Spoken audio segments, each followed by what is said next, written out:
As I booted up Redfall on my Xbox Series X, I couldn't help but feel a mix of anticipation and apprehension. It had been a week since launch, and the news I had heard was so damning. Arkane Studio, known for their creative and high-quality games like Dishonored and Deathloop, had returned with a new title that promised an intriguing world filled with lore and vampires. But there was so much hate out there, I didn't know what to think, so the best course of action was to try it for myself and make my own decision. Now, after spending over 8 hours in the single-player mode and about 2 hours diving into the multiplayer, I must say that I have enjoyed my time playing the game, and Redfall shows some serious potential despite its issues.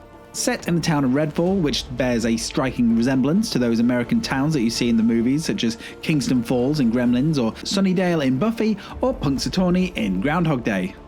The game plunges players into a battle against bloodthirsty vampires and their army of cultists. Choosing from 4 unique hunters, each with their own special abilities, you embark on a mission to reclaim the town. The story, while simplistic, works fine as a launch story. There are vampires, scientists, cults, government agencies, and private armies. If you swapped out the vampires for zombies, you'd have Resident Evil 2. Redfall's missions offer a simple and accessible experience, allowing players to just jump in at a moment's notice. The campaign begins in a local firehouse, serving as your headquarters, where you can choose from a selection of different missions. These tasks usually involve collecting supplies, activating or deactivating objects, or eliminating threats in the area. Exploring the open world uncovers side content, unlockable safe houses, and collectibles like skulls and underbosses, which are necessary to progress. However, by hour 20, I could see the repetitive mission design might make the single-player gameplay feel a little monotonous. I can't help but wonder if Arkane missed an opportunity to deliver a more engaging single-player narrative, considering their prior successes in that realm.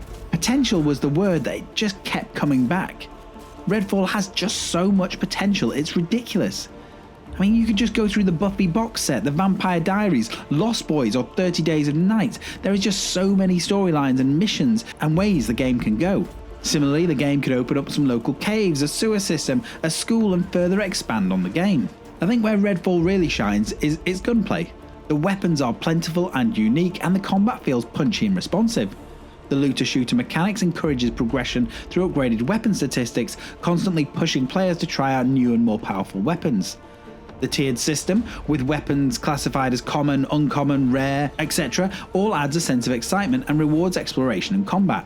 Additional skills and abilities can be earned by grinding XP, which then adds further variety to the combat encounters. The game introduces some interesting ideas when facing the vampire horde. For example, you can use the UV light weapon to turn them to stone and then smash them with a melee attack. Or you could use these two-handed weapons that has a wooden stake bayonet to deliver the final crushing blow. However, it is worth noting Redfall's performance leaves room for improvement, particularly considering the standards set by the next-gen platforms. Running at 30 FPS, the initial frame rate doesn't feel too bad as you're wandering around, but it does drop and stutter a little when you're in intense battles. Whilst it's not game-breaking, it can be jarring and disrupt the flow of gameplay, especially during those intense combat encounters. AI behaviour is another area where Redfall falls short. Whilst the game's premise revolves around battling vampires, the enemy AI just feels a little bit lackluster. Vampires can exhibit odd pathfinding behaviour, getting stuck in objects or failing to react appropriately to the player's presence. Don't get me wrong, I love being able to sneak around the docks, sniping all of the cultists, but sometimes the enemy wouldn't even react when the guy stood next to us head exploded. They just sort of wandered around. Then you'd get a voice prompt saying that everyone was dead, only to be shot in the back by 3 people behind you.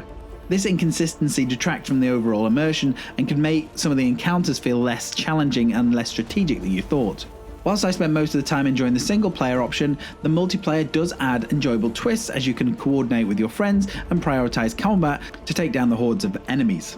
The open world exploration is great for gaining some XP and leveling up your gear, but only the game host will progress through the story. Again, there is some serious potential here, from the co-op focused skills that you can unlock to the opportunity to build trust between characters through regular play.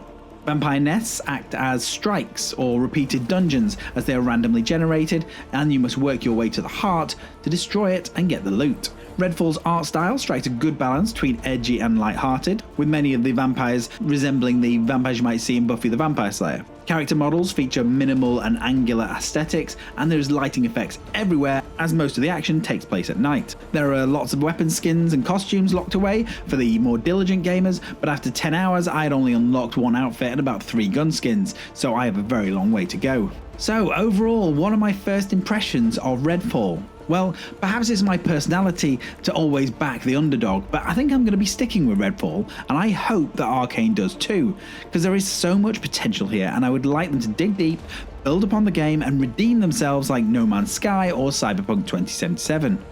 Despite its shortcomings, Redfall's foundation shows real promise. With its intriguing setting, unique vampire-themed gameplay mechanics, and cooperative multiplayer potential, the game has so much to offer, and it can evolve into something truly special with future updates and improvements. Addressing the AI issue, optimizing performance, and introducing more varied and engaging mission design could greatly enhance the overall experience. Additionally, expanding the single-player narrative and adding more depth to the characters and the world would create a more captivating adventure. In its current state, Redfall offers an enjoyable but somewhat flawed experience. Fans of Arkane Studios' previous work might find elements to appreciate, particularly in the gunplay and the cooperative multiplayer aspects. However, those seeking a deep and polished single-player experience or flawless technical performance may find themselves a little disappointed. Ultimately, Redfall shows so much promise as a unique vampire-themed shooter, but it falls short of reaching the same heights as Arkane's previous titles. It'll be interesting to see how the game evolves and improves over time, and whether it can fulfill its potential and be a standout entry in the genre. If these first impressions have been useful, then please give it a like, subscribe to the channel, ding that bell, and I'll be back with another video very soon.